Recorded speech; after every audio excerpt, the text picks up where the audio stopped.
বিধানসভা নিৰ্বাচনৰ বাবে অহা 60 দিনত বিজেপিয়ে কিদৰে ৰোড মেপ প্ৰস্তুত কৰিব আৰু কি সিদ্ধান্ত ল'ব সেই সন্দৰ্ভত ৰণকৌশল প্ৰস্তুত হ'ল সোমবাৰে আমিনগাঁৱত মাজনিশালৈকে অনুষ্ঠিত কোৰ কমিটিৰ বৈঠকত।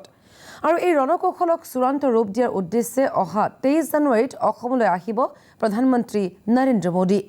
ৰাষ্ট্ৰীয় সভাপতি জে.পি. নাড্ডাৰ উপস্থিতিত প্ৰস্তুত কৰা হয় এই ৰণকৌশল।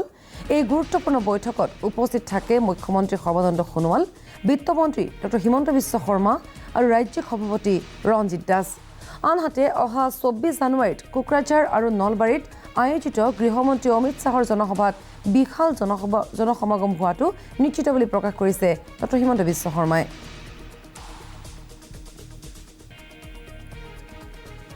ভাৰতীয় জনতা পাৰ্টিৰ ৰাষ্ট্ৰীয় সভাপতি জে.পি. নাড্ডা ডাঙৰীয়া আৰু আমাৰ ৰাষ্ট্ৰীয় সাংগঠনিক সাধাৰণ সম্পাদক বি.এল. সন্তোষ ডাঙৰীয়াৰ সৈতে দিনজোৰা বৈঠক হয় আৰু নিৰ্বাচনৰ দৃষ্টিত আমি কি ধৰণে অহা দুমাহৰ প্লেনিং কৰিব লাগিব, কি সাংগঠনিক কাৰ্যসূচী ল'ব লাগিব, সেই বিষয়ে আমাৰ মত বিনিময় হয় আৰু কিছু আমি সিদ্ধান্তত উপনীত হওঁ।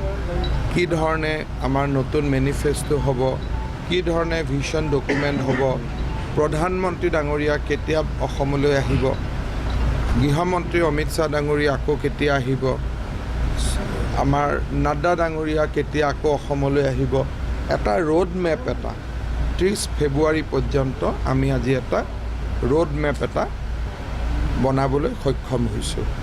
আৰু আপোনালোকক এটা প্ৰাৰম্ভিকভাৱে মই ক'ব খুজিছোঁ, খুব কনফাৰ্ম নহয় হ'লেও 23 জানুৱাৰীত প্ৰধানমন্ত্ৰী নৰেন্দ্ৰ মোদী অসমলৈ অহাৰ সম্ভাৱনা আছে, প্ৰায় সম্ভাৱনা আছে। আৰু গৃহমন্ত্ৰী অমিত শ্বাহ ডাঙৰীয়া 24 তাৰিখে কোকৰাঝাৰ আৰু নলবাৰীত দুখন ৰাজহুৱা সভা সম্বোধন কৰাৰো সম্ভাৱনা পূৰা মাত্ৰাই সম্ভাৱনা আছে।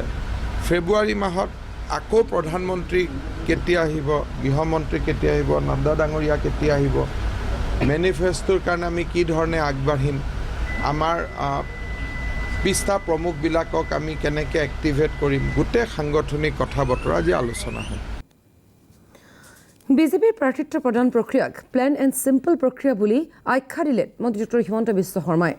নতুন মুখ দেখা পোৱাৰো ইংগিত দিলে মন্ত্ৰী ডক্টৰ শৰ্মাই। অৱশ্যে কিমান শতাংশ আসনত নতুন মুখ দেখা পোৱা যাব সেই হিচাপ অদ্যপি হোৱা নাই।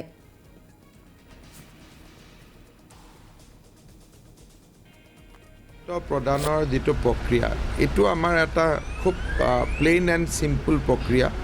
গতিকে কোনোবা এটা দিনা গধূলি আমাৰ ইয়াত নিৰ্বাচনী কমিটিৰ বৈঠক হ'ব, লিষ্টখন দিল্লী যাব, নেক্সট দুদিনৰ ভিতৰত দিল্লীত এনাউন্স হ'ব। বহুত ডাঙৰ প্ৰক্ৰিয়া নহয়, কিন্তু কাৰ্যকৰ্তাসকলৰ মনৰ কথা, তেওঁলোকৰ ভাৱ বুজিবলৈ বিভিন্ন ধৰণে চেষ্টা ইতিমধ্যে আৰম্ভ হৈছে আৰু সেই চেষ্টা চলি থাকিব। নতুন পুৰণি গিয়াৰ কিবা তেনেকুৱা নতুন বহুত আহিছে। আমাৰ যি নতুন আহিছে আৰু যি পুৰণি আছে, বিজেপিৰ যোগদান কৰাৰ লগে লগে চব ভাৰতীয় জনতা পাৰ্টীৰ একোজন গৌৰৱময় কাৰ্যকৰ্তা হৈ যায়। আমাৰ দলৰ ভিতৰত পুৰণি নতুন এনেকুৱা কোনো কেটেগৰাইজেশ্যন ইয়াত নাই।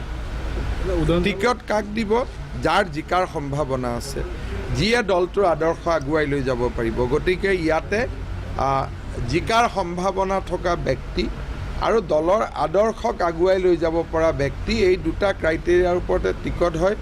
আৰু আমাৰ টিকট দিয়াটো খুব চিম্পল আৰু অতি সহজ প্ৰক্ৰিয়া। ইয়াত বহুত একো কমপ্লিকেশ্যন একো নাই। নতুন মুখ দেখা যাব নেকি এইবাৰ বিধানসভা নিৰ্বাচনত বিজেপি? ডেফিনেটলি আপোনাৰ ইমান আমাৰ নতুন কাৰ্যকৰ্তা আছে, যদি পৰিৱৰ্তন ক'ৰবাত নহয় কেনেকৈ ৰাজনীতি হ'ব, কিন্তু কিমান % পৰিৱৰ্তন হ'ব সেই কথাটো আজি কোনেও ক'ব নোৱাৰে। অগপৰ লগতো আমাৰ প্ৰাৰম্ভিক আলোচনা হৈ গৈছে আৰু মোটামুটি এটা ইন প্ৰিন্সিপল বুজাবুজি এটা আমাৰ আছেই। সেইটো মই ভাবোঁ ফেব্ৰুৱাৰী মাহৰ ভিতৰত আমি আনুষ্ঠানিকতাৰ ৰূপ এটা দি দিম।